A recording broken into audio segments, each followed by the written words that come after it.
Siapa yang tidak kenal Konfusius? Ia adalah seorang guru dan filsuf asal Tiongkok. Pemikirannya diekspresikan dalam filosofi Konfusianisme yang sudah mempengaruhi kebudayaan Tiongkok hingga kini.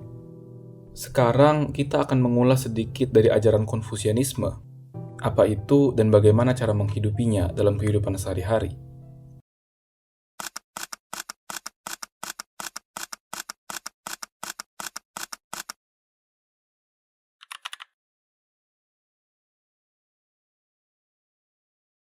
Konfusianisme adalah salah satu aliran filosofis yang dibawa oleh Konfusius yang dalam bahasa Mandarin disebut Kongzi.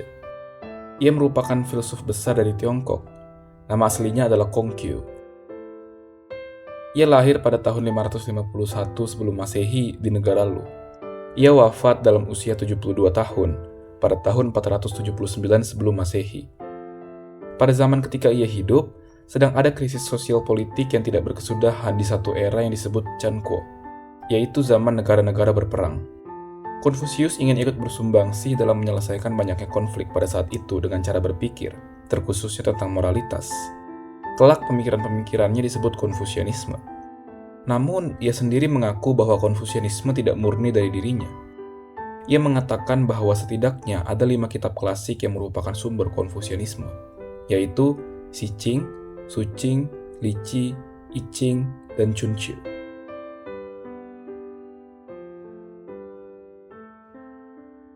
Menurut Konfusius, agar dunia dapat berjalan dengan baik, maka perlu ada moral. Moral itu harus dibangun dari diri sendiri.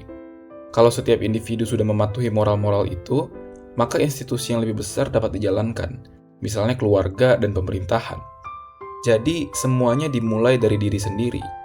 Kalau sudah dimulai dari diri sendiri, maka lanjutkan ke tingkat keluarga. Sebab apabila keluarga sudah baik, pasti pemerintahan juga baik. Apabila tidak, maka institusi yang lebih besar itu akan hancur dengan sendirinya. Maka mulailah semuanya dari diri sendiri. Lihatlah betapa banyak aturan yang sudah manusia buat dalam sejarah peradaban kita.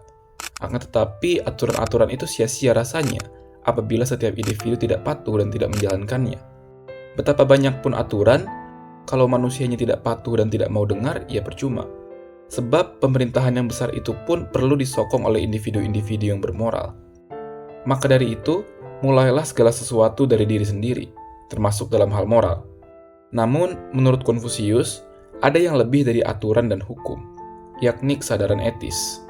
Jadi, manusia berperilaku baik itu bukan karena aturan, bukan karena paksaan norma, melainkan karena kesadaran bahwa hal itu memang baik dan harus dilakukan. Sebagai contoh, mengapa saya harus pakai helm saat berkendara? Ya karena memakai helm itu baik untuk keselamatan saya. Saya memakai helm untuk kebaikan, bukan karena ada aturan hukum atau polisi yang berjaga di sana. Menurut Konfusius juga, moralitas adalah tiang utama kehidupan. Konfusius percaya bahwa dunia ini dibangun atas dasar-dasar moral. Jadi, apabila masyarakat rusak secara moral, maka tatanan alam dan sosial juga akan terganggu sehingga terjadilah perang, bencana alam, dan lain sebagainya. Sebab itu, manusia sepatutnya bermoral, tahu mana yang baik dan yang jahat, agar alam dan segala isinya tetap seimbang. Sebagai contoh, membuang sampah sembarangan di sungai. Apa akibatnya? Lingkungan kotor, ikan-ikan bermatian, kualitas air menurun, saluran air tersumbat, dan mengakibatkan banjir. Jadi, sebenarnya yang memulai segala ketidakseimbangan adalah manusia yang tidak bermoral. Namun, bisakah orang yang tidak bermoral itu kembali ke jalan yang benar? Jawabannya bisa. Manusia pada dasarnya diciptakan baik. Tidak ada manusia yang jahat. Yang ada hanyalah manusia yang tersesat. Oleh karena itu, apabila ada orang tersesat, maka tuntunlah ia kembali ke jalan yang benar. Seperti halnya orang yang membuang sampah sembarangan di sungai tadi. Ingatkan dan tegurlah dia tentang sesuatu yang benar bahwa membuang sampah sembarangan itu tidak baik. Maka niscaya ia akan berubah. Jangan justru kita menghakimi mereka, tapi bawalah mereka ke jalan yang benar. Selain itu, menurut Konfusius, orang juga tidak memerlukan juru selamat. Tetapi yang dibutuhkan oleh umat manusia adalah guru yang berbudi, guru yang moralitasnya bagus, dan melakukan dengan sungguh-sungguh ajarannya, serta menjadi contoh teladan bagi orang lain. Guru mempraktikkan apa yang dia ajarkan, dan kemudian mengajarkan apa yang dia praktikkan. Jadi, guru yang sejati bukan hanya bicara, melainkan mengimplementasikannya dalam kehidupan. Menurut Konfusius, guru seperti itu bukan diangkat oleh manusia, melainkan diangkat oleh Tuhan.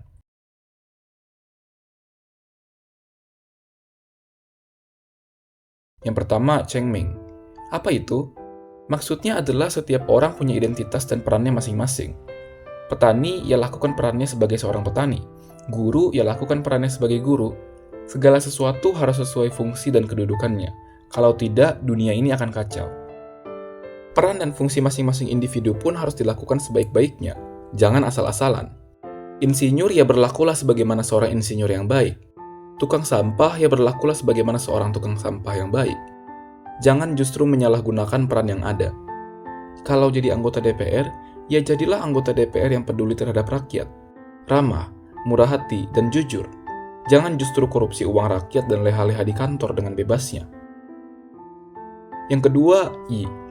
Yi berarti menjunjung tinggi kebenaran, keadilan, kewajiban, dan kecerdasan tanpa pamrih. Semuanya dilakukan karena rasa tulus semata tanpa syarat. Maksudnya di sini adalah ketulusan dalam berbuat baik.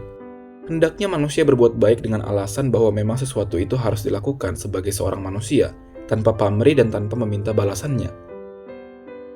Yang ketiga, Ren. Ren berarti kewajiban seseorang terhadap sesamanya. Di sini ada dua hukum utama, yaitu perlakukanlah orang lain sebagaimana engkau ingin diperlakukan, dan jangan perlakukan orang lain dengan apa yang tidak mau diperlakukannya terhadapmu. Konsep ini sederhana, namun kadangkala kita lupa mempraktikannya. Kita seringkali lupa untuk memikirkan bagaimana kalau hal yang aku lakukan padanya tadi justru berbalik terhadap diriku sendiri. Namun, bagaimana kalau ada orang yang berbuat jahat? Maka jangan balas dengan kebaikan, justru balaslah dengan keadilan. Kalau seseorang berbuat jahat kepadamu, maka kamu harus adil. Ingatkan dia, balaslah dengan setimpal. Namun, pembalasan yang dilakukan adalah untuk mengingatkan, bukan semata ingin memenuhi dendam pribadi. Kita pun harus tahu kondisi orang yang kita tegur. Dalam artian, tahu kapan harus mengingatkan seseorang dengan cara keras, dan kapan harus mengingatkan seseorang dengan cara lembut. Sebab, kenyataannya ada banyak tipe orang. Ada yang harus dimarahi dulu baru sadar, tapi ada juga yang baru ditegur sedikit saja langsung paham. Maka kalau ada yang berbuat jahat, balaslah dengan adil, dengan menegurnya dan jangan berlebih-lebihan. Dengan itulah, stabilitas sosial dapat terwujud. Dalam Konfusianisme pun, hubungan antar manusia sangat diatur. Misal, hubungan suami dan istri pastinya berbeda dengan hubungan antara seorang kakak dengan adiknya. Hubungan dengan guru dengan hubungan dengan orang tua pastinya berbeda, dan lain sebagainya. Yang keempat, Li. Li berarti upacara persembahan untuk memenuhi kehendak langit, dalam hal ini Tuhan. Upacara persembahan menandakan simbol dari kepasrahan dan kepatuhan terhadap moralitas atau norma-norma yang ada. Kelak, konsep ritual-ritual seperti ini akan ditentang oleh banyak filsuf Tiongkok pada saat itu. Sebab terlalu banyak ritual dan perayaan yang dilakukan yang berakibat buruk pada ekonomi rakyat bawah. Yang kelima, Qi. Qi berarti kebijaksanaan. Kebijaksanaan dalam Konfusianisme punya makna yang luas.